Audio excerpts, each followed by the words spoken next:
चरण जा जो भक्ताच्या घरची कामं करताना लाज धरत नाही, भक्ताच्या घरची कामं करताना जात पाहत नाही, आणि अशा भगवान परमात्मा प्रत्येक भक्ता करता काय काय काम करतो हे सांगणारा वारकरी परंपरेत एक अभंगच आहे. उंच नीच काही तिष्ठे भाव भक्ती, दासी पुत्र कन्या दैत्या घरी रक्षी प्रल्हाद, चर्म रंगू लागे रोहिदासा संगे, कबीराचे मागे शिलेविनी, सजन कसाया विकू लागे मांस, माया सावत्यास खुरपू लागे, नरहारी सोनारा घडू फुंकू लागे, चोख्या मेळ्या संगी नामयाची जणी सवेची शिनी.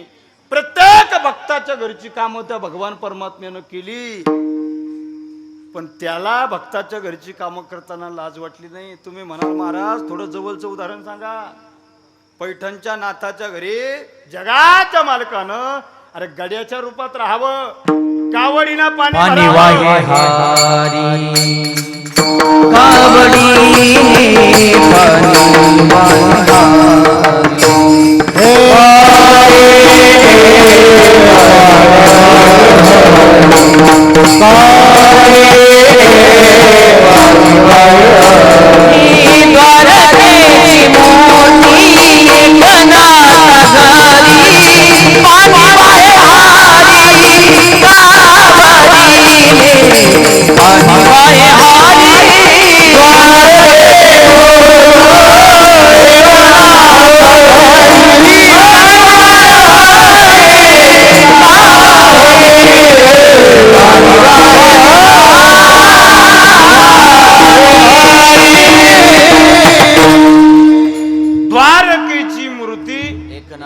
एक नाथा घरी.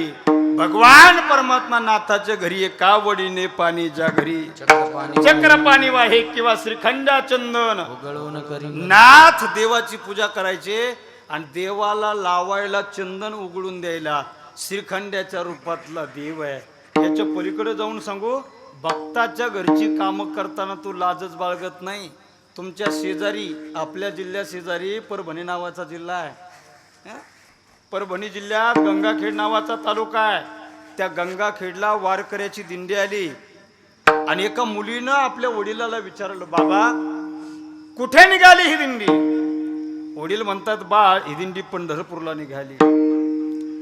कोण असतं बाबा पंढरपूरला? वडिलांना सांगावं, बाळ जगाचा मालक भगवान परमात्मा पंढरपूरला विटेवर उभा आहे.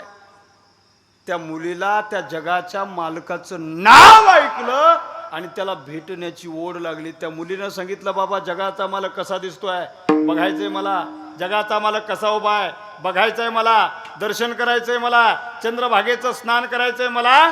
त्या मुलीनं आपल्या बापाकडे हट्ट धरला, बाबा मला पंढरपूरला घेऊन चला. आणि लेकरांचा बाल हट्ट हा काही केल्या पुरवावा लागतो. 3 प्रकारचे हट्ट शास्त्राने सांगितले, बालहट्ट, राजहट्ट आणि स्त्री हट्ट. पहिला हट्ट बाल हट्ट, लेकरांचा हट्ट पुरवावा लागतो. दुसरा हट्ट राज हट्ट आहे. कशाला म्हणायचं राज हट्ट? नळाला पाणी नाही आलं तरी नळपट्टी भरावीच. बोला बोला, नळपट्टी भरावीच. आणि तिसरा हट्ट आहे स्त्री हट्ट. कपाट भरून साड्या घरात असल्या तरी संक्रांतीला नवी साडी घ्यावीच. बोला बोला, सगळे देवठाणा ब्रह्मचारी आहे का? संक्रांतीला नवी साडी, मग ते टाळकरी असू नये तर महाराज असू नये तर पखवाजे असू. तिसरा हट्ट तो स्त्री हट्ट आहे. आपल्या लेकीचा हट्ट पुरवण्याकरिता त्या बापानं आपल्या लेकीला खांद्यावर बसवलं, आणि तो बाप दिंडीमध्ये पंढरपूरला निघाला. मुक्काम दर मुक्काम करत पंढरपुरात पोहोचले. त्या लेकीचं नाव होतं संत जनाबाई. पंढरपुरात पोहोचले, चंद्रभागेचं स्नान केलं, पांडुरंगाच्या मंदिरात दर्शनाला बारी करता लागले. दर्शन करण्याकरता भगवान परमात्म्याच्या मंदिरात पोहोचले, परमात्म्याच्या जवळ आले. जनाबाईच्या वडिलांना देवाचं दर्शन केलं, पुढे निघाले. जनाबाईनं देवाच्या पायावर मस्तक ठेवलं, हात जोडून देवाच्या समोर उभ्या राहिल्या, आणि त्या भगवंताला जनाबाईनं आपल्या डोळ्यानं पाहिलं आणि आपल्या डोळ्यात साठवलं. जनाबाईची एकटक नजर त्या देवाकडे लागली. पाहता श्रीमुख सुखावले सुख डोळ्याची भूक नवजे माझ्या.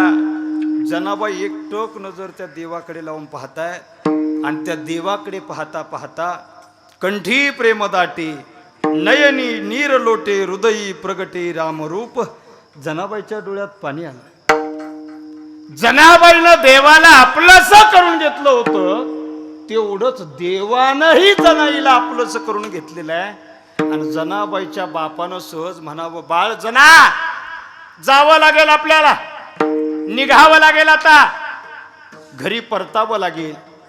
जनाबाईनं सांगितलं, बाबा मी आतापर्यंत माझ्या बापाकडे राहिले, पण मला राहिलेला आयुष्याचा कार्यकाल आता जगाच्या बापाकडे राहून खर्च करायचा आहे. बाबा मला आता यायचं नाहीये, मला यात देवाच्या चरण सानिध्यात ठेवा. कोणता बाप आपल्या मुलीला मंदिरात सोडून निघून जाईल हो? जनाबाईचे वडील विनंती करतात, बाळ जना ऐकावं लागेल. जनाबाई ऐकत नाही, लेकराचा हट्ट आहे. अखेर जनाबाईला देवाच्या मंदिरात सोडून जाण्याचा निर्णय बापानं घेतला. निघाले, पण निघताना डोळ्यात पाणी आहे. बापाच्याही डोळ्यात पाणी आहे आणि जनाबाईच्याही डोळ्यात पाणी आहे. जनाबाईच्या डोळ्यातलं पाणी जगाच्या मालकासाठी आहे आणि जनाबाईच्या बापाच्या डोळ्यातलं पाणी जनाबाई नावाच्या लेकीसाठी आहे. आणि बापाच्या डोळ्यात पाणी येणं साहजिक आहे महाराज. एखादा बाप आपल्या लेकीला सासरी पाठवताना जेवढा दुःखी होत नाही ना, त्याही पेक्षा अधिक दुःखी जनाईचा बाप झाला होता. कारण हा बाप आपल्या लेकीला सासरी पाठवत नव्हता, तर देवाच्या मंदिरात सोडून निघाला होता. डबडबल्या डोळ्यानं बापानं निरोप द्यावा, मंदिराच्या बाहेर एक जड पाऊल टाकावा. आणि तेवढ्या वेळात नामदेवराय नावाच्या संताचं देवाच्या मंदिरात आगमन व्हावं. आणि नामदेवरायानं जनाबाईच्या बापाला सांगावं, बाबा चिंता करू नका तुमच्या लेकीची, या पंढरपुरात तुमच्या जनाबाईचा मी लेकीसारखा सांभाळ करतो. आणि जनाबाईच्या बापानं जनाबाईचा हात नामदेवराय नावाच्या संताच्या हातात दिला आणि जनाबाईच्या जीवनाचं कल्याण झालं. इथं जमलेल्या वडिलांनो आणि इथं जमलेल्या आईंनो एक वाक्य घरी घेऊन जा. आपल्या लेकरांच्या आयुष्यात आपल्या लेकरांचा हात नेहमी चांगल्या लोकांच्या हातात द्या. आपल्या लेकराचं कल्याण झाल्याशिवाय राहणार नाही. आणि आपल्या लेकराचे हात का चुकीच्या लोकांच्या हातात गेले तर सत्यानाश झाल्याशिवाय राहणार नाही. लोक म्हणते, महाराज आम्हाला तिथं पोरगी द्यायचीच नव्हती, ते उसवतचा पाहुणा ऐकनाच. सत्यानाश. जनाबाईला नामदेवराय घरी घेऊन गेले. 14 लोकांचं कुटुंब नामदेवांचं. सगळ्यांचा स्वयंपाक जनाबाई करायच्या. जात्यावर दळण जनाबाई दळायच्या, गौऱ्या जनाबाई थापायच्या आणि या सगळ्या कामात मदत करायला देव विटेवरून जनाबाईकडे प्रत्यक्ष यायचा. महाराज काय काय कामं केली नाही त्यानं. महिला मंडळ एकदा जनाबाईच्या डोक्यात वा झाल्या. इकडे होतात का वा खेळतात ना, होतात का पाठीमागच्या महिला मंडळ? नाही. वा जनाबाईच्या डोक्यात वा झाल्या. जगाच्या मालकानं यावं आणि जनाबाईच्या डोक्यातल्या वा काढाव्या. महाराज पण वा कमी असल्या तर काढता येतात. काही बायांच्या डोक्यात वाचा पोळाच फुटतो. एवढ्या वा जनाबाईच्या डोक्यात झाल्या. जगाच्या मालकानं स्वतः यावं आणि जनाबाईला नाहू घालावं. आणि कोणतंही काम करण्याची वेळ आली तर तो करतो, कारण तो भगवंताच्या जीवनातला धर्म आहे. विठाला भगवान परमात्म्याच्या जीवनातला धर्म जसा आहे तसा साधूच्या संताच्या जीवनात धर्म आहे. काय आहे साधूच्या जीवनातला धर्म? तर महाराज म्हणतात, जे का रंजले गांजले त्यासी म्हणे जो आपुले तोची साधू ओळखावा. देव तेथेची जाणावा. बुडत हे जन न देखावे डोळा येतो कळबळा म्हणून या. किंवा येतो हिताचा कळबळा किंवा जगोद्धरा लागी धरिले अवतार किंवा जगाच्या कल्याणा किंवा काय सांगू आता संताचे किंवा लेकुराचे हित वाहे माऊलीचे चित्त किंवा तुम्ही संत माय बाप कृपावंत अनेक प्रमाण सांगता संत या जगातील प्रत्येक अज्ञानी पामर अनाथ जर जीवांचा उद्धार करण्याकरता या भूतलावर जन्माला येतात. अज्ञानी लावावे सन्मार्गाशी प्रत्येक जीवाला उद्धाराचा मार्ग दाखवण्याचं काम करतात संत आणि तो संताच्या जीवनातला धर्म आहे. पण दुर्दैव या समाजाचं जेव्हा जेव्हा या भूतलावर उद्धाराचा मार्ग दाखवणारे मोक्षाकडे जाण्याचा मार्ग दाखवणारे आणि सदाचारी मार्ग दाखवणारे संत विभूती जन्माला आले ना तेव्हा तेव्हा या महाराष्ट्राला संत कळाले नाही. ज्ञानोबाराय महाराष्ट्रात जन्मले आपेगावला ज्ञानेश्वरी सांगितली नेवाशाला आणि समाधिस्थ झाले अलंकापूर क्षेत्री आळंदीला. ज्ञानोबाराय महाराष्ट्रात जन्मले त्या ज्ञानोबरांची ज्ञानेश्वरी महाराष्ट्राला कळाली नाही. त्या ज्ञानोबराच्या ज्ञानेश्वरीवरती PhD करणारी माणसं अमेरिकेची आहेत. ज्ञानोबरा जर तत्कालीन परिस्थितीत आळंदीतल्या लोकांना कळाले असते ना तर मधुकरी मागायला गेलेल्या माझ्या ज्ञानोबरांच्या झोडीत आळंदीतल्या लोकांनी माती टाकली नसती. महाराज माझ्या आदिशक्ती मुक्ताबाई जर आळंदीतल्या लोकांना कळाल्या असत्या तर आळंदीतल्या लोकांनी माझ्या 5 वर्षाच्या चिमुरड्या मुक्ताईला त्रास दिला नसता. माझे ब्रह्मा असणारे सोपान काका जर आळंदीच्या लोकांना कळाले असते ना तर आमच्या सोपान काकांना आळंदीतल्या लोकांनी साधं खापर मागितलं म्हणून रडवलं नसतं. ज्ञानोबराय सोपान काका आळंदीतल्या लोकांना कळाले नाही. आपले संत आपल्याला कळाले नाही ना हे आपल्या या मातीचं दुर्दैव आहे. तुकोबराय सुद्धा ते उतल्या लोकांना कळाले नाही. शांतीब्रह्मनाथ महाराज कळाले नाही. नाथाच्या अंगावर एक यवन किती वेळा थुंकला 100. अहो यवन थुंकू द्या, थुंकणारा दोषी नाही. यवनाला थुंकायला लावणारे आपले होते. आपल्याच लोकांनी त्रास दिला. महाराज तुकोबरांना त्रास देणारे आपलीच माणसं होती. तुकोबराची गाथा बुडवायला लोक पाकिस्तानातून आले नव्हते. तुकोबराला त्रास आपल्याच लोकांनी दिला. वेदाचा तो अर्थ आम्हाशीच ठावा एरानी ही वावा भारमाथा. तुकोबरांचा हा परिवर्तनवादी विचार तत्कालीन स्वयंघोषित धर्मपंडितांना पटला नाही आणि तुकोबरांना लोकांनी त्रास दिला. तुकाराम महाराजाला वाटलं या लोकांना आपण कर्ज वाटलेलं आहे कारण तुकोबराय सावकार होते. या लोकांना आपण कर्ज वाटलं म्हणून आपल्याला त्रास देत असेल. कृष्ण महाराज तुकोबरांनी कर्ज लिहिलेल्या सगळ्या वह्या एकत्रित केल्या आणि सगळ्या वह्या इंद्रायणीच्या डोहात बुडवून जगातली पहिली कर्जमाफी करणारा महात्मा जर कोण असेल ना तर जगद्गुरु तुकाराम महाराज. कर्जमाफी केली, GR काढला नाही, लोणार फाट्यावर बॅनर लावला नाही, तळणीच्या बस स्टँडला बॅनर लावला नाही. जगातली पहिली कर्जमाफी तुकोबरांनी केली तरी लोकांनी त्रास देणं थांबवलं नाही. महाराज तुकोबरांच्या गाथा लोकांनी इंद्रायणीच्या डोहात बुडवल्या. गाथा तरंगून वरती आल्या, तारी येल्या जैशा लाया तरी तुकोबराय कळाले नाही. बरं तुम्हाला असं वाटतं का तुकोबराय परमार्थ करीत होते म्हणून नास्तिक लोकांनी तुकोबरांना त्रास दिला? तुकोबरांना परमार्थ करत होते म्हणून नास्तिकांनी त्रास दिला असं जर तुम्हाला वाटत असेल तर तुमचा गैरसमज आहे. जेवढा नास्तिक लोकांनी तुकोबरांना त्रास दिला ना तेवढाच महाराज मंडळींनी सुद्धा दिला, तेवढाच माळकऱ्यांनी सुद्धा दिला. आणि महाराज लोकांचे खरे विरोधक कोण असतात? मी जालना जिल्ह्यापुरतं बोलतोय, परभणी जिल्ह्यात घुसत नाही. महाराजाचे खरे विरोधक हे महाराज असतात. म्हणून मंबाजी बुवा नावाच्या महाराजानं तुकोबराला काठीनं मारलं पण त्याचे हातपाय दाबले आणि मंबाजी बुवाला नम्र भावानं तुकोबरा भजनात घेऊन गेले तरी तुकोबरा लोकांना कळाले नाही. महाराजांना वाटलं हे लोक आपल्याला परमार्थ करू देत नाही. एक तर आता परमार्थ सोडावा लागेल नाहीतर या लोकांना सोडावं लागेल. आणि तुकोबरांनी दुसरा पर्याय निवडला. तुका म्हणे आता ऐका वचन आणि तेजन या जन भक्ती करा. या लोकांचा त्याग करून भक्ती करायची, एकांतात जाऊन भजन करायचे, साधना करायची महाराजांनी ठरवलं. बरं एकांतात जायचं तर दुसरीकडे नको, स्वतःच्या शेतात जायचे. कधी तुकोबाऱ्या भंडाऱ्या डोंगरावर जायचे, कधी भामचंद्र डोंगरावर जायचे, कधी भोराडेश्वर डोंगरावर जायचे. तुकोबाऱ्याने भंडाऱ्या डोंगरावर जावं आणि तुकोबाऱ्याच्या पत्नीनं महाराजांच्या भाकरी घेऊन जावं. काय पत्नी असेल महाराज. महाराज भजना करता जातायत, महाराजांच्या धर्मपत्नी भजन करणाऱ्या मालकाला भाकरी घेऊन भंडाऱ्या डोंगरावर जातायत.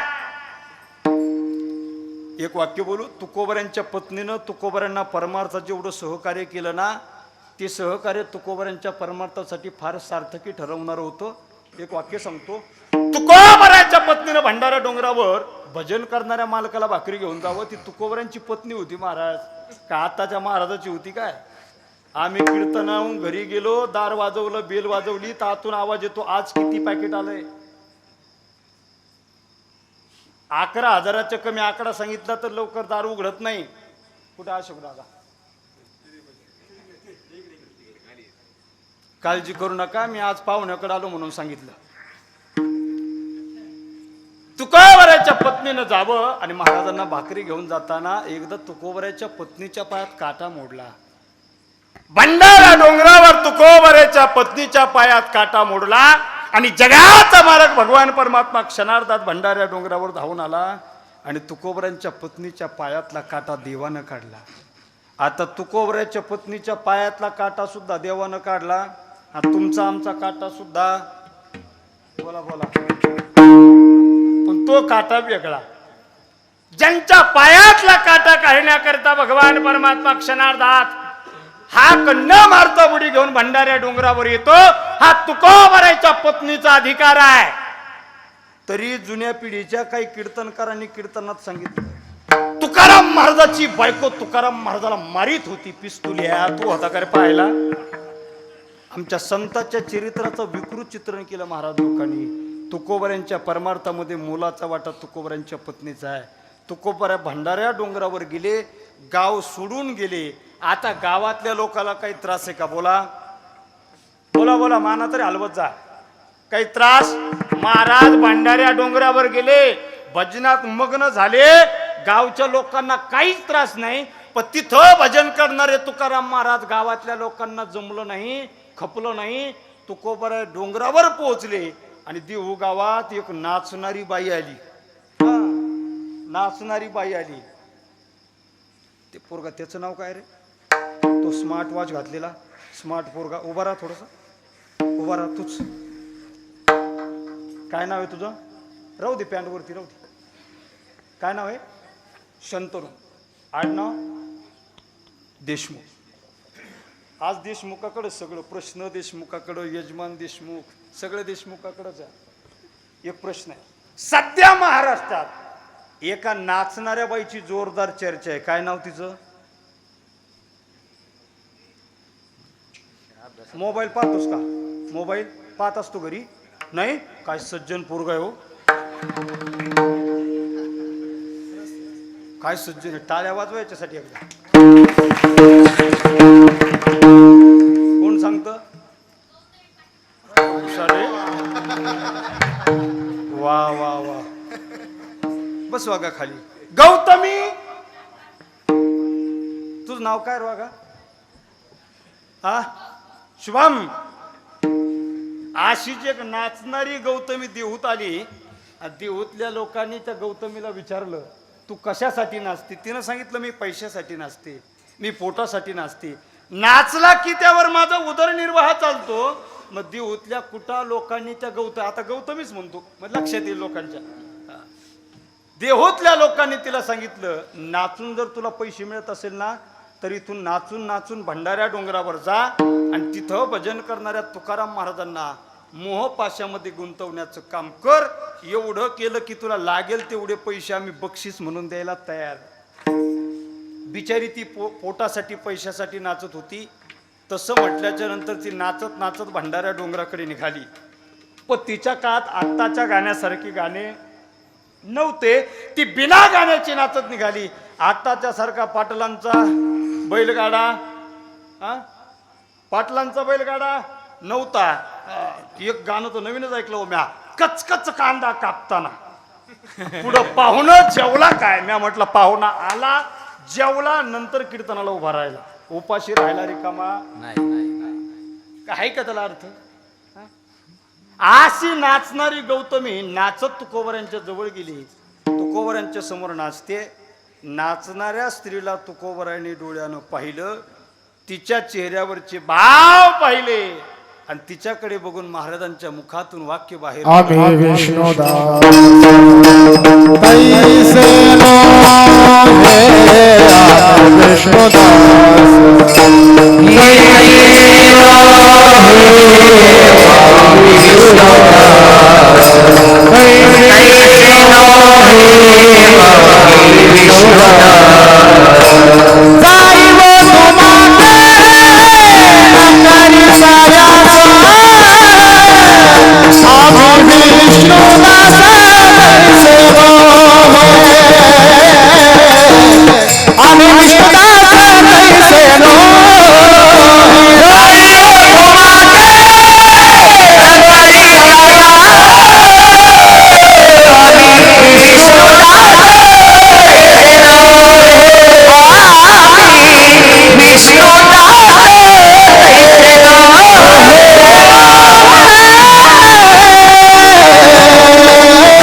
आपल्या आईचा दर्जा दिला आणि सन्मानानं माघारी पाठवलं. महाराज, संतांनी आपल्या जीवनात आचरण सांभाळलं, संतांनी आपल्या जीवनात तत्व सांभाळली आणि हा संत जीवनातला धर्म अभंगाचं प्रथम धर्माचे